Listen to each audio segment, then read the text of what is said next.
El de Norma Carletti, la empresaria del departamento de Tunuyán, que a comienzos de la semana pasada se conocía, fue hallado su cadáver en su casa con más de 50 puñaladas en el cuerpo. A partir de ello, rápidamente la policía actuó y se puso a disposición de la justicia a los 3 primeros detenidos. Luego también otro imputado se sumó en la causa y se investigaba de manera intensa y diligente la actuación de Leonardo Issa, el ex esposo de Carletti. Bueno, y en el día de ayer se sumó un capítulo más, quizás un capítulo clave, porque en el marco de esta historia, cuando se comenzó a sospechar de que no se trataba de un caso de robo, porque de hecho en la casa no habían sustraído ningún elemento, había una bolsa con dinero que tampoco se habían llevado, y analizando la situación de la separación, la división de bienes y el marco familiar, bueno, se llega a la conclusión, o al menos la Fiscalía pidió la detención de Leonardo Issa, quien es dirigente radical, el ex marido de Norma Carletti, y quien además había sido descubierto con algunas llamadas previas al accidente, ¿no? Algunas horas nada más antes de que se consumara este asesinato. Bueno, a partir de estas investigaciones que se llevaban a cabo bajo las instrucciones del fiscal de la causa, Adrián Frick, fue que se produjo alrededor de las 21 de la noche la detención en la propia casa de Leonardo Issa. Y recordemos que se está investigando o enmarcando a todo el caso en una típica situación de crimen por encargo a partir de las pericias telefónicas que habrían confirmado que hubo comunicación telefónica entre el mencionado Issa y Alexis Guerrero, uno de los imputados, algunas horas previas al homicidio. Bueno, ya había vinculación entre los imputados y Leonardo Issa porque el padre de algunos de ellos era una persona de confianza de esta pareja, había hecho algunos trabajos por encargo, era un contratado conocido de hacía mucho tiempo. Bueno, no solamente esa vinculación, sino también ahora las llamadas telefónicas que se terminan por confirmar con esta detención. Y estamos ya en contacto con Daniel Sosa Arditi, abogado de Issa. ¿Qué tal, abogado? Muy buenos días para usted. Buen día, ¿cómo le va? Muy bien, bueno, gracias por este contacto. Preguntarle en primera instancia cómo fue el accionar de la justicia y en qué se basó en este caso para poder detener a Issa. Mire, esa respuesta todavía no se la podemos dar porque anoche solo se llevó a cabo la detención. Desde lo procesal corresponde que le notifiquen la imputación y es recién en ese momento en donde vamos a saber cuáles son los elementos que ha tenido el fiscal para apoyar esta sospecha. Bien, ¿esto se va a conocer, esta notificación de la imputación en las próximas horas? Aparentemente se va a realizar en el día de hoy. Bien. Según algunos testimonios o según trascendió, realmente existieron esas llamadas entre Issa y algunos de los imputados, más allá de que por lo pronto el ex marido de Norma Carletti niega esta situación, ¿no? Claro, mire, yo lo único que tengo es la versión de mi cliente. Veremos qué hay en el expediente. ¿La versión de su cliente cuál sería? Que no existieron tales comunicaciones. Bien, en principio también se hablaba de que de haber existido las comunicaciones eran meramente laborales o de negocios, por decirlo de alguna forma, por esta relación que existía en torno a la empresa también de la propia Carletti. Mire, las comunicaciones que reconoce haber tenido mi cliente son con Juan Carlos Guerrero. Juan Carlos Guerrero es un empleado de la sociedad que tenía Norma e Issa y que estaba registrando los libros y además era un empleado de mucha confianza, así que esas comunicaciones eran cotidianas. Pero mi cliente niega haber tenido comunicaciones con sus hijos, con los hijos de Guerrero. Claro.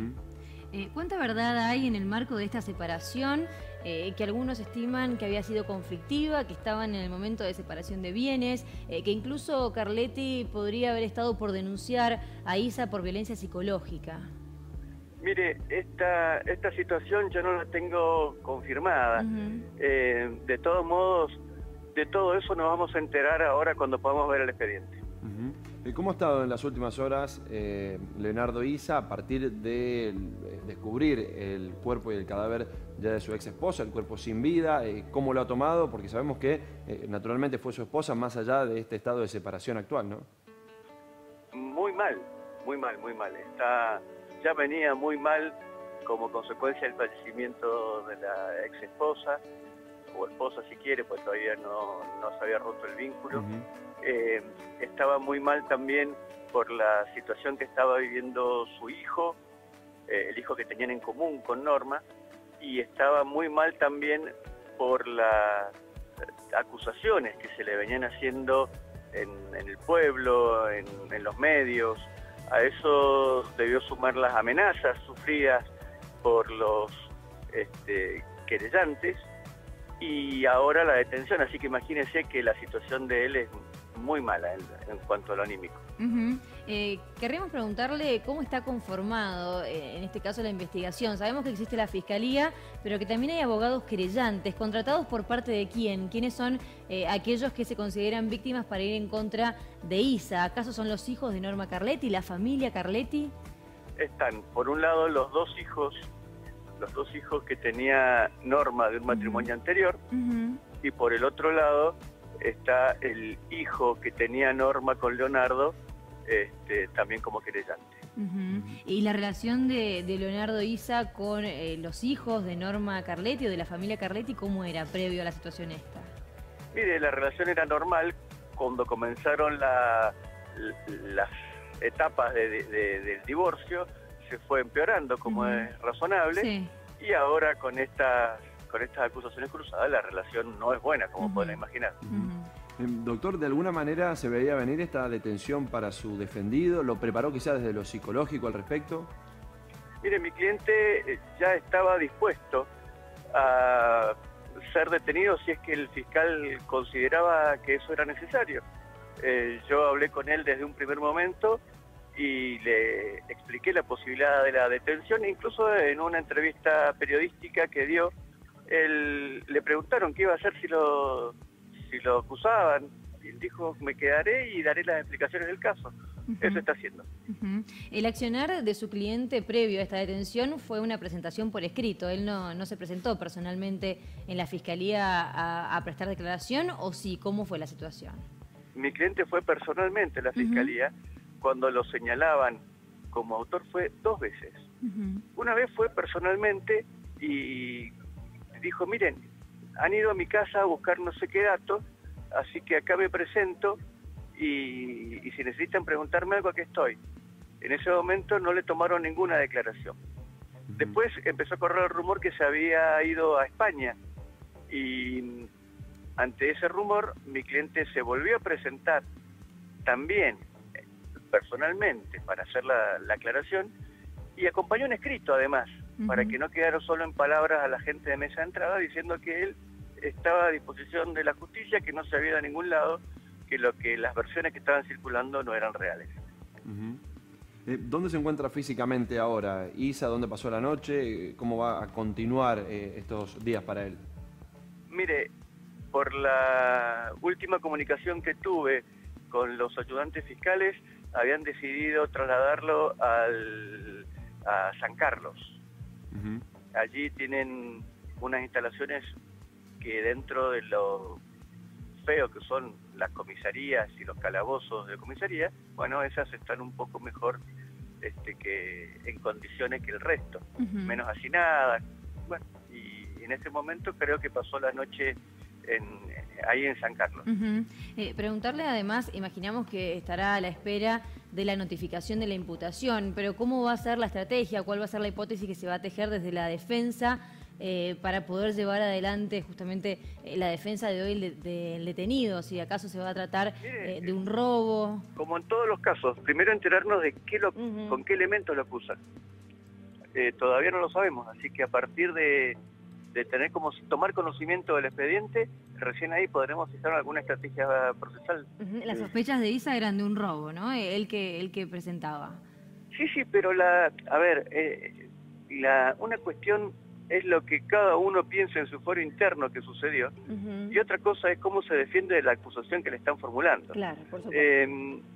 Por eso, para defendernos de la acusación que nos están formulando, primero tenemos que conocerla en detalle, y recién ahí vamos a poder saber cómo defendernos. Claro. Bien. Sabrá que hoy habrá conferencia de prensa media mañana en donde seguramente se esgriman los argumentos por los que se ha procedido de tal manera en la causa, ¿no? Sí, me enteré. No sé quién va a dar la conferencia de prensa. Sí. Me sorprende. la verdad que no es común que algún miembro del Ministerio Público, alguien haga una conferencia de prensa dando a conocer detalles de un expediente que, si bien tiene una seria publicidad, es reservado.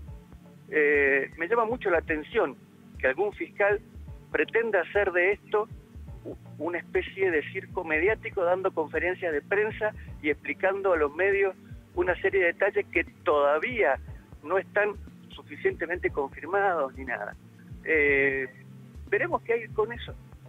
No lo sé, yo no tengo conocimiento. A mí, evidentemente, no me notifican ni todavía de ninguna prueba y mucho menos de una conferencia de prensa. Perfecto. Abogado, muchísimas gracias por este contacto. No, gracias, hasta luego.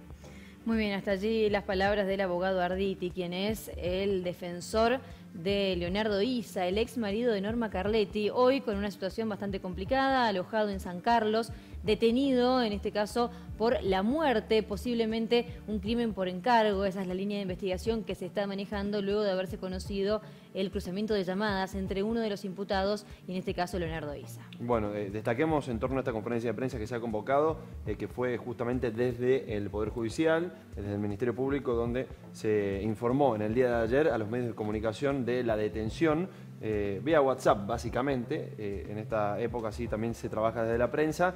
Y bueno, se dijo que ni el fiscal de la causa, ni el fiscal adjunto, ni el procurador atenderán llamados hasta que se realice esta conferencia de prensa, que será hoy a partir de las 10 en el cuarto piso del Palacio de Justicia, sin dar detalles sobre quién va a ser el que se va a enfrentar a los micrófonos, bueno, un poco atendiendo al reclamo y a esta sorpresa que manifestaba el abogado del propio Leonardo Issa, ¿no?